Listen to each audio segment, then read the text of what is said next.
I didn't speak from the 1996 to present war, to let you know what has happened, because I think as I do so, I will start throwing a lot of facts and names, and you may be lost of it. But what you have to know is Congo was invaded twice, in 1996 and 98, by Rwanda and Uganda. There was a full-blown war from 1998 to 2003, and Rwanda and Uganda officially removed themselves from Congo in 2003, but left rebel proxy militias. No matter what militias are in the Congo, no matter the names you hear, CNDP, FDLR, all those rebel militias, they exploit resources, they take it to Kigali, Rwanda, Kampala, Uganda, and these resources find its way out to our world. So we do understand that we are talking about the small players, but we understand where the minerals are going from and how they're coming here. These wars and the history that I share with you, what he has done is he has really weakened the state of the Congo. Congo cannot get up by itself. No, if you take any country in the world and you put these challenges that I share with you, personal rule, dictatorship, colonialism, wars and invasion, and assassination, because Lumumba is not the only person assassinated. Many leaders have been assassinated. Last year, June 1st, a Congolese activist, leader within my country, Floribert Chebeya, was assassinated. He was working on a case to support Congolese who were killed by the government. So when you put all of that on any country, you will see the same challenge. And he has created lack of sovereignty. And there is no state presence. Basically, anybody can do anything they want in the Congo. Do you know why they are able to do that?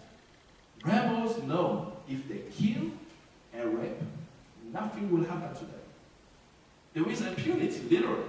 So if no one has been brought to justice since 1996, up till present, do you think they will continue to do it? They say, well, we know if we kill a little more people, the United Nations will have another resolution, there will be some outrage, and then we'll continue to loot.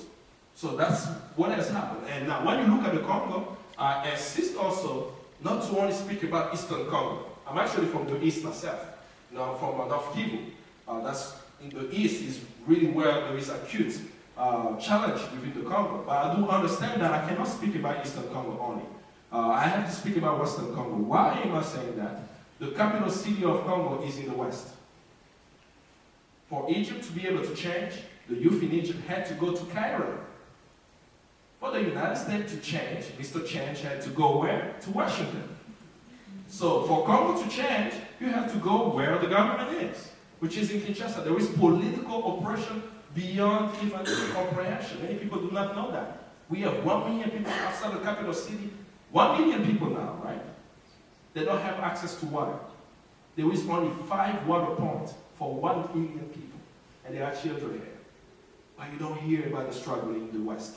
So we have to look at the Congo holistically, that we know in the East we have rebel militias and multinationals, and in the West you have government that is oppressing the people still. And those are most of the people within, let me actually be politically correct, some people within the government are former rebels of yesterday, and they are still in power. But by the way, my president, Joseph Kabila, right now is accused of killings within the Congo. There was a UN report published last year called the UN Mapping Report, documenting the atrocities taking place in the Congo, calling it war crimes, crimes against humanity, and possible genocide.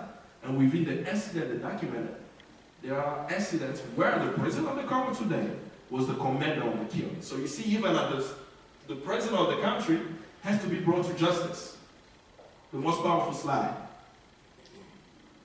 I share with you the name of the Africans wantonly killing each other. I share with you the rebel militia papa.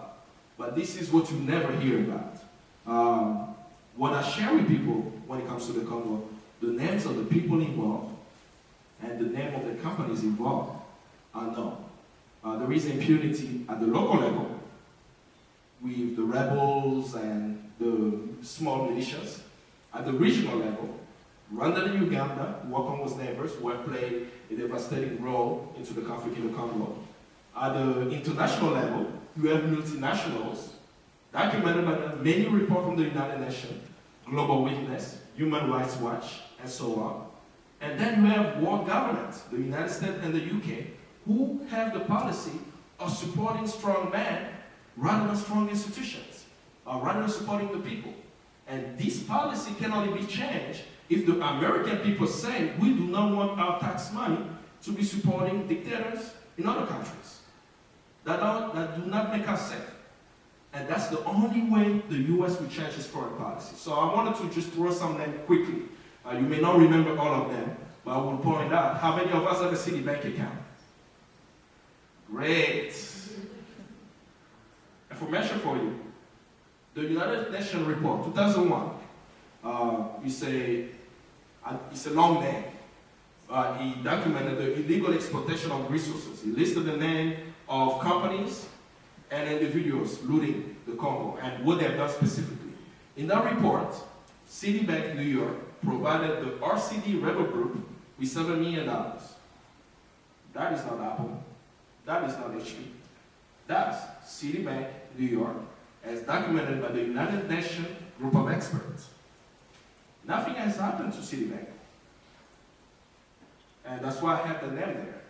If you take Bayer Aspirin, you should know that HC Stark owns Bayer Aspirin. And HC Stark was involved in the illegal exploitation of coltan in the Congo, according to the UN group of experts again. So, a few names to mention, American Mineral Fields, that don't exist anymore. It was a company out of Hope, Arkansas. Interesting state, Hope, Arkansas. Who came out of that as famous? Oh, Bill Clinton, I forgot. So, Hope, Arkansas, there is a guy named Jean-Raymond Bull who was running American Mineral Field, who is a good friend of Bill Clinton, by the way. He funded even his campaign. And what happened with Jean-Raymond Bull, right?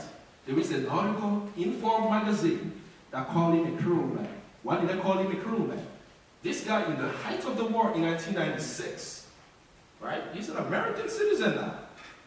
In the height of war, went to the Congo, provided Laurent Kabila with planes so he could fly around the country, and in exchange, he needed to bring $50 million to him from investors that signed contract with the rebel.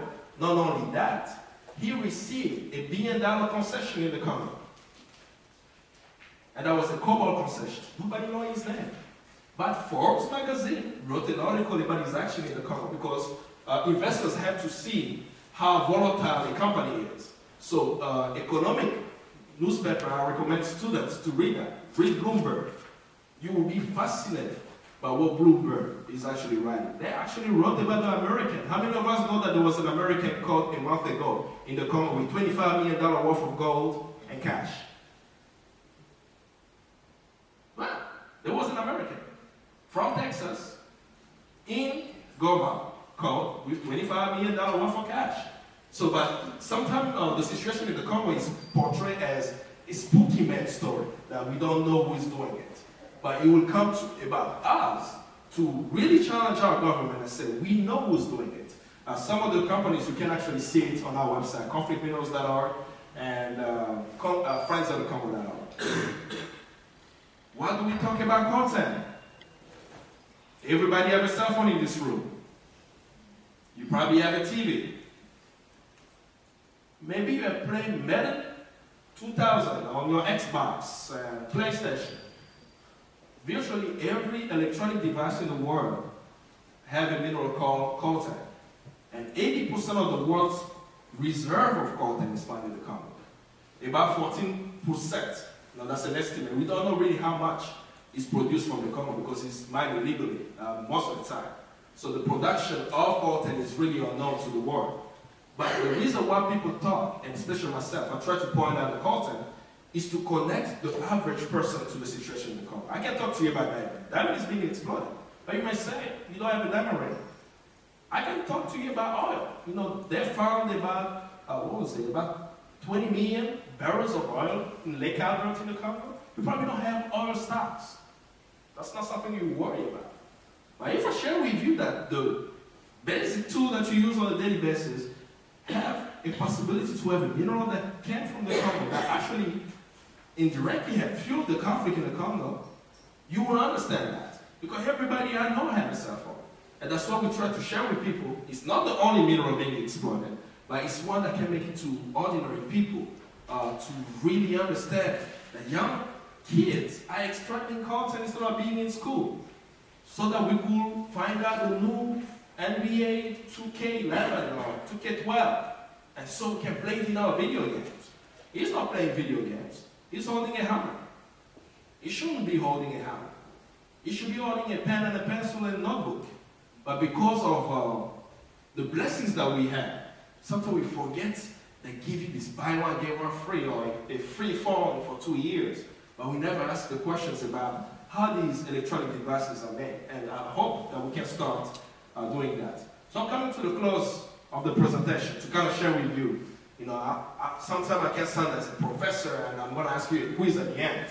But I want you to kind of remember some basic things. It's really important. The situation in the Congo is the deadliest conflict since World War II. So you're not just hearing a guy with an accent talking to you. You're actually hearing something that is happening today. 6 million people have died in the Congo. Last time you heard 6 million people was the Holocaust. The deadliest conflict since World War II is the Congo. Hundreds of thousands of women being raped. 1 million people displaced in their home country. They are refugees in their own country. They used to live somewhere. But all of that due to the greed and the lust, without even getting into the complexity of who is fighting, who are the small leaders, is really like those children in the beginning I shared with you. They want the resources. And we want the resources. Because we want the new iPhone 4. So if you want the new iPhone 4, you're not asking questions how it's going to be made. You should start asking these questions. So, but from everything I shared with you, you notice one thing. We never made a decision for our country. In 1885, we were not even invited. There were 200 ethnic groups in the Congo. You know what I told them? You are all Congolese. So they woke up one day and said, wait a minute. I'm Luba. Oh, I'm Cuba. Oh, I'm Congo. But how come all of us are that? But they accepted that. And to the resiliency as they determined their affairs, they voted for the elected leader, he was killed. That after he was killed, whenever they tried to rise up from 1990 to 1996 through democratic means, again I'm insisting with no guns, that wasn't supported. What was supported was the military intervention. So the Congolese have never been in control of their own affairs. And the second thing is the geostrategic position of the Congo. There are great leaders who have spoken about the Congo. I usually remember Malcolm X's speech about the Congo, where he said that no, the battle in the Congo is a geostrategic battle. If you can understand what's happening in Alabama, you can understand what's happening in the Congo. They want that country. They want that land. So neighboring countries in cahoots with corporations and world government will do everything in their power to take it out. But did they ask you before they do that? No, I am sure that none of you supported any action of that. But now that you know, there are simple actions you can do with it. You will notice in my presentation, I focused a lot in speaking about external actions. I didn't speak a lot about internal challenges that we face. The things that you hear about sometimes. Corruptions and the killing and everything that's happening within the country. And the reason why I didn't focus on that, I do believe, right, regardless of anything that we do, it will be up to the Congolese people inside of the Congo to change the situation. But what we can do on the outside of the Congo, right, is look at the challenges that they face and play the role of pressuring some of those negative forces so you can provide them with the space to determine their affairs. So you know, for example, that there are companies exploiting the Congo. Put pressure on that. You also know that the government is indirectly involved. Put pressure on the government. Ask them what are they doing about the situation in the Congo. You know that our taxpayers' money, in terms of $1 billion, from 2000 to 2010, $1 billion was given to the government of Rwanda, mainly in military. That was the tax money. So, did they use the military support for the invasions in the Congo because they were in the Congo from 2001 to 2003? Yes, it's been documented. Rebel militias have that. So you can play a role in helping with the external challenges while the Congolese are fighting on the inside to deal with the internal challenges. And of course, I do believe it deep in my heart. If Congo is not free, Africa cannot develop. And I've seen it just looking at the history of Africa, of what happened in 1960, and how there's been just like almost Africa is at a standstill, even after 50 years of independence. And of course, you know the many blessings